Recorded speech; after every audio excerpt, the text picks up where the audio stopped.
मंजुला को अपनी बाहों में लेते हुए उसके लरचते होठों पर चुंबनों की झड़ी लगा दी। एक औरत के लिए पुरुष का ये पहला एहसास था। बंद आंखों से उसने भी अपनी बाहों के घेरे में मुकेश को कस लिया और यौवन का ऐसा ज्वार आया कि दोनों एक दूसरे में खो गए। कहानी शुरू करने से पहले हमारे चैनल कहानियां 7.4 को प्लीज सब्सक्राइब एंड लाइक अवश्य करें ताकि हमें मोटिवेशन मिलता रहे, ताकि आप लोगों के लिए नया नया कहानी लाता रहूं। आइए कहानी शुरू करते हैं। मंजुला और मुकेश के बीच प्यार की कोंपलें फूटने लगी थीं। लेकिन महत्वाकांक्षी मंजुला ने मुकेश के प्यार को अपने सपनों से ज्यादा तरजीह दी। बरसों बाद मुकेश से मिलने पर एक बार फिर मंजुला की यादें ताज़ा हो उठीं। रात के 10 बज चुके थे।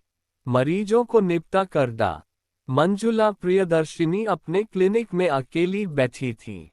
अचानक उन्होंने रिलैक्स के मूड में अपने जूड़े को खोलकर लंबे घने बालों को एक झटका सा दिया और इसी के साथ लंबी जुल्फें लहराकर इजी चेयर पर फैल गईं।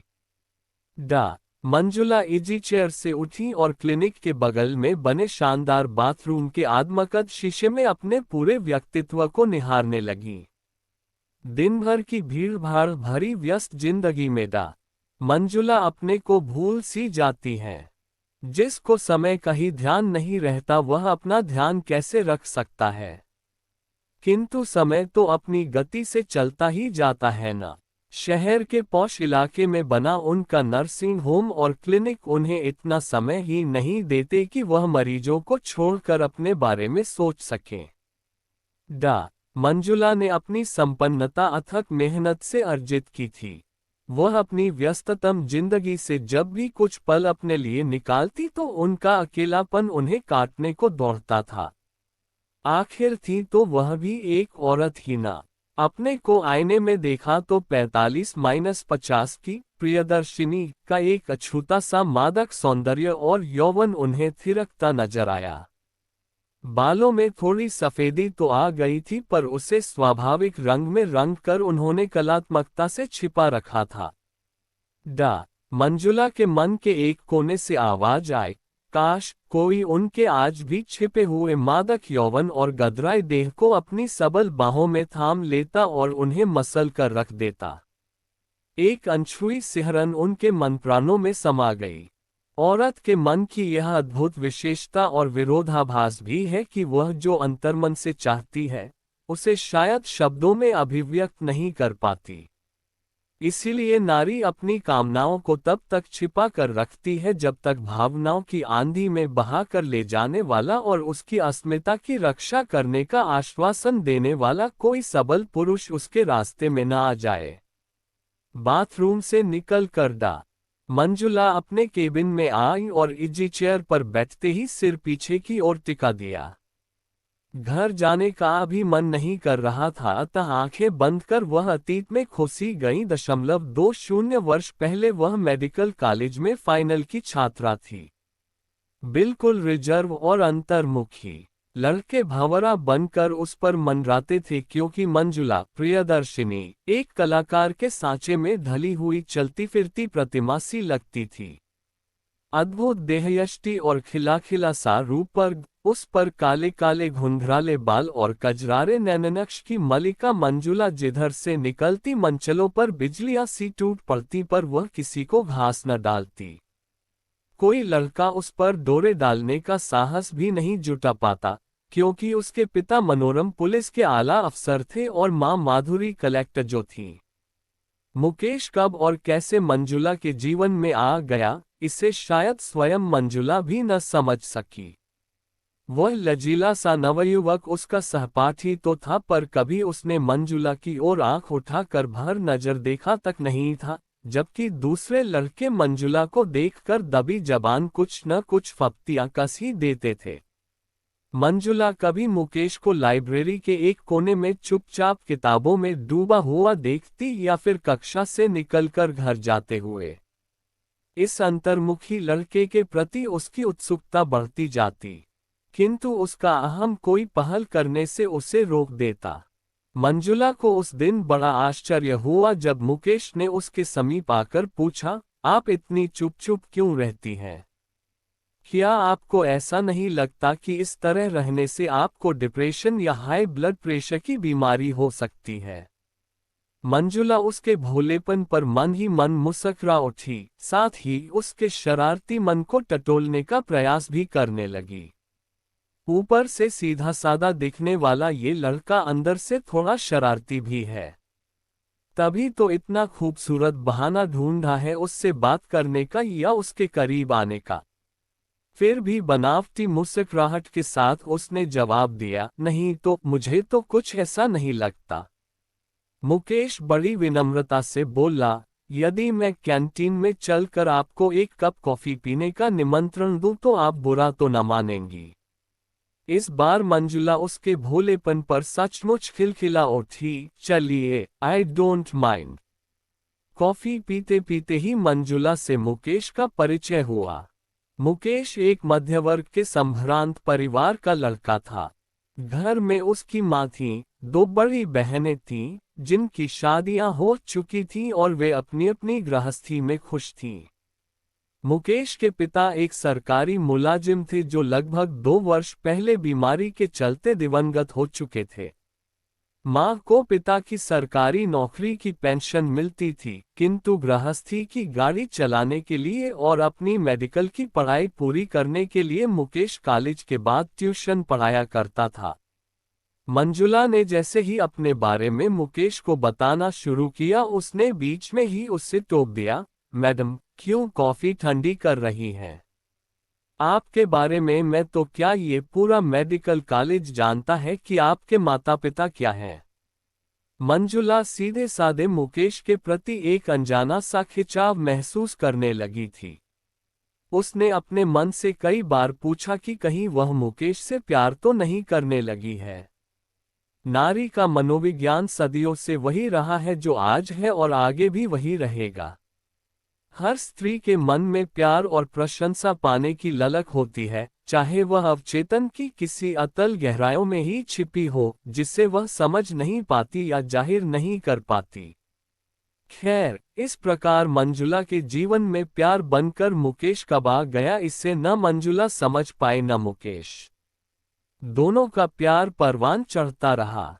दोनों ने अच्छे नंबरों से मेडिकल की परीक्षाएं पास की। मंजुला के पिता के पास पैसा था, सो उन्होंने एक खूबसूरत सा नर्सिंग होम शहर के बीचों बीच एक पॉश इलाके में खोल दिया और इसी के साथ मंजुला के अपने करियर की शुरुआत करने के दरवाजे खुल गए। मंजुला कुछ दिनों के लिए विदेश चली गई। लौटी तो ढेर सारी डिग्रियां उसने बटोर ली थीं। MD, MS और भी कई डिग्रियां। मंजुला अपने ही नाम वाले नर्सिंग होम की मालिक बनकर जीवन में लगभग सेटल हो चुकी थी। मुकेश अपने ही शहर के एक मेडिकल कॉलेज में लेक्चरर हो गया था। दोनों का जीवन नदी के दो किनारों की तरह मंथक गति से आगे बढ़ने लगा था। मंजुला के माता पिता ने उसे शादी के लिए प्रेरित करना शुरू किया, किंतु वह शादी से ज्यादा कुछ करने की, कुछ ऊंचाई छू लेने की हसरत रखती थी। इसलिए शादी के बहुतेरे प्रस्तावों को वह किसी न किसी बहाने टालती रही और अपने व्यावसायिक जीवन को संवारने में तनमन से जुट गई। मुकेश ने मां के बेबस प्यार और आग्रह के सामने सिर झुका लिया। उसकी शादी जिस युवती से हुई वह झगड़ालू प्रवृत्ति के साथ साथ हद दर्जे की शक्की, बदमिजाज, स्वार्थी एवं ईर्ष्यालु भी थी। सामाजिक दबाव, आर्थिक समस्याओं आदि ने कोई विकल्प मुकेश के सामने छोड़ा ही नहीं और उसने भी हथियार डाल दिए। आखिर किसी शायर ने ठीक ही तो फरमाया है, कभी किसी को मुकम्मल जहां नहीं मिलता, किसी को ज़मीं तो किसी को आसमां नहीं मिलता। मुकेश अब कॉलेज की ड्यूटी के बाद घर लौटकर एक थीसिस की तैयारी में जुट जाता और देर रात तक उसी में व्यस्त रहता। पत्नी झींकती रहती, तकदीर को कोसती कि कैसे निखट्टू से पाला पड़ गया। मुकेश बेबस होकर सुनता और चुप रह जाता। मुकेश के जीवन की एक त्रासदी उस दिन उभर कर सामने आए जब उसकी पत्नी चंचला और सास सविता ने उसे निसंतान होने का ताना देना शुरू किया। तमाम मेडिकल जांच के बाद ये तस्वीर उभर कर सामने आई कि चंचला मां नहीं बन सकती। नतीजतन चंचला और भी उग्र और आक्रामक बनती चली गई और मुकेश दीवार पर जड़ दिए गए फ्रेम में सहनशीलता की तस्वीर भर बनकर रह गया। उस दिन शाम के समय गाड़ी से मंजुला कुछ खरीदारी करने निकली थी। मौर्या कॉम्प्लेक्स के शॉपिंग आर्केड में घुसते ही अचानक मुकेश पर उसकी निगाहें टिक गईं।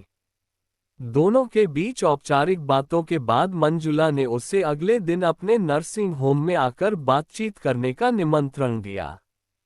दूसरे दिन शाम को मुकेश आया तो दोनों बड़ी देर तक बातों में खोए रहे।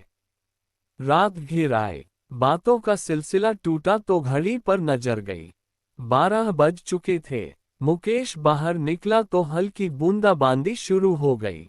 मुकेश ने अपनी ईर्ष्यालु पत्नी चंचला का जिक्र छेड़ा तो मंजुला उसे घर छोड़ने का साहस नहीं कर पाए। मंजुला ने उसके खाने का ऑर्डर दे दिया, फिर उसे अपने नर्सिंग होम के आरामदायक गेस्ट हाउस में ही ठहर जाने का आग्रह किया। मुकेश ने अपने घर टेलीफोन कर दिया कि एक आवश्यक काम के सिलसिले में उसे रात में रुकना पड़ा है। मुकेश मंजुला के आग्रह को नहीं ठुकरा पाने के कारण नर्सिंग होम के गेस्ट रूम में आराम करने के इरादे से रुक गया।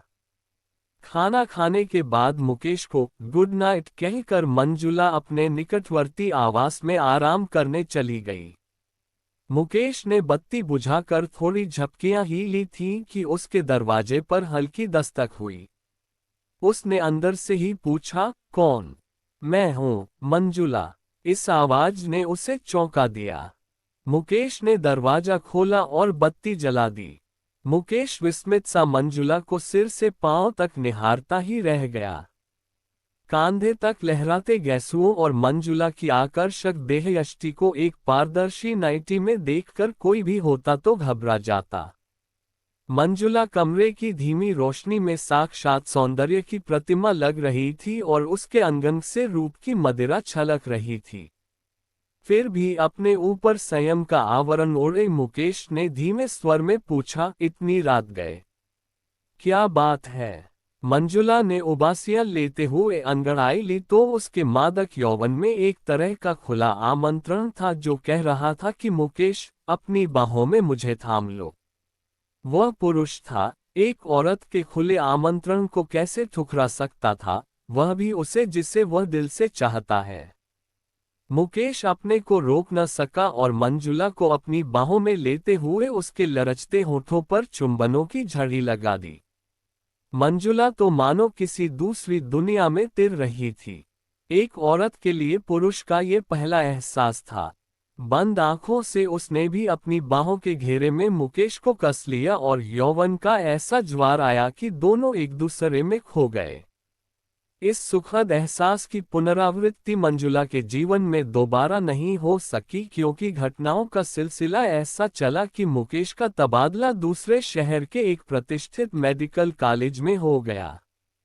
मंजुला के जीवन में वह मादक क्षण और वह मधुर रात अतीत का एक स्वप्न बनकर रह गई। तभी फोन की घंटी बजी तो वह सपनों की दुनिया से निकलकर वर्तमान में आ गई। फोन उठाया तो दूसरी ओर से उसकी नौकरानी थी जो अभी तक घर न पहुंचने पर चिंता जता रही थी। मंजुला अपनी इजी चेयर से उठी। घड़ी पर नजर डाली तो आधी रात हो चुकी थी। वह सधे कदमों से निवास की ओर चल दी। थके हुए तनमन के साथ थोड़ा सा खाना खाकर वह कब नींद के आगोश में समा गईं, होश ही नहीं रहा। दूसरे दिन जब दिन चढ़ाया तब मंजुला की नींद खुली। बाथरूम में से निकलकर हल्का सा ब्रेकफास्ट लिया और अपने नर्सिंग होम के कामों को पूरा करने में जुट गईं। मंजुला को अपने काम के सिलसिले में नैनीताल जाना पड़ा। 2 दिनों तक तो वह काम को पूरा करने में लगी रही। काम खत्म हुआ तो मंजुला प्राकृतिक दृश्यों से भरपूर इस पहाड़ी शहर का आनंद लेने निकली थी। वह अपनी वातानुकूलित गाड़ी में बैठी शहर के दर्शनीय स्थलों को देखने में खोई थी कि एक जगह जाकर उनकी नजर ठहर गई। उन्होंने गाड़ी रोककर पास जाकर देखा तो वह मुकेश ही था। दाढ़ी बड़ी हुई और नंगे पांव पैदल ही वह भीमताल की सड़कों पर जा रहा था। मंजुला ने गाड़ी एकदम उसके बगल में जाकर रोकी और गाड़ी से सिर निकालकर बोली, अरे मुकेश, तुम यहाँ कैसे? कब आए? हॉट ए प्लीजेंट सरप्राइज। कई प्रश्न एक साथ मंजुला ने कर डाले। मुकेश मुंह ही बना रहा तो मंजुला ने ही चहक कर कहा, आओ गाड़ी में बैठो। अरे मेरी बगल ही में बैठो भाई, मैं अच्छी ड्राइविंग करती हूँ, घबराओ नहीं। मुकेश को लेकर मंजुला अपने होटल वापस आ गई और वहां के खुशनुमा माहौल में उसे बिठाकर बोली, अच्छा बताओ क्या लोगे? चाय, कॉफी या डिनर? खैर अभी तो मैं गर्मागर्म कॉफी और पकौड़े मंगवाती हूँ।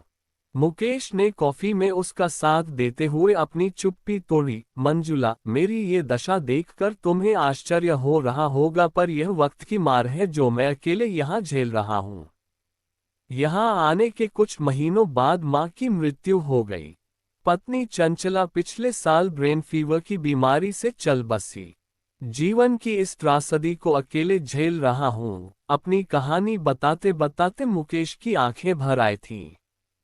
उसकी दुखद कहानी सुनकर मंजुला भी दुखित हो उठी थी।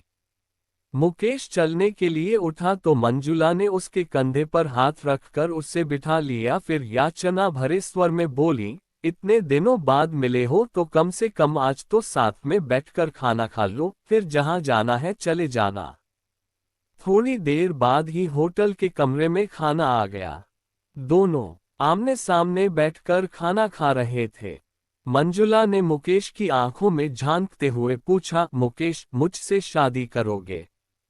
मुकेश की आंखों से दो बूंद आंसू मोती बनकर टपक पड़े।